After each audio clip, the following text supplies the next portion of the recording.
mkoa wa Geita tunakabidhi vitendea kazi ofisi zetu za UWT wilaya zote 5 na mkoa wa 6. Tuna kila sababu ya kuangalia watenda kazi wetu wa UWT ambao ni makatibu mkoa na wilaya wana kazi ngumu, wanaandika muda wote, wana shughuli nzito. Sisi madiwani wao tumeamua kuleta vitendea kazi, elimu na kalamu. Mama Samia oye!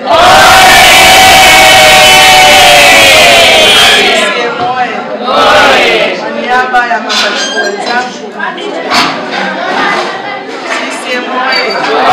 Kwa niaba ya makatibu wenzangu, nikiwa katibu wao wa mkoa wa Geita na katibu wote wa UWT, naomba nitoe neno la shukrani kwa waheshimiwa madiwani wote mkoa wa Geita kwa namna mlivyokabidhi elimu kwenye kila wilaya pamoja na kalamu. Sisi kwetu ni vitendea kazi.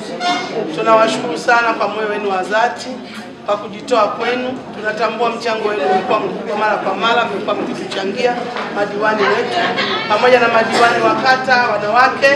Mungu awabariki, tunawashukuru sana. Mungu awasaidie sana. Tumepokea na tuko tayari. Amen.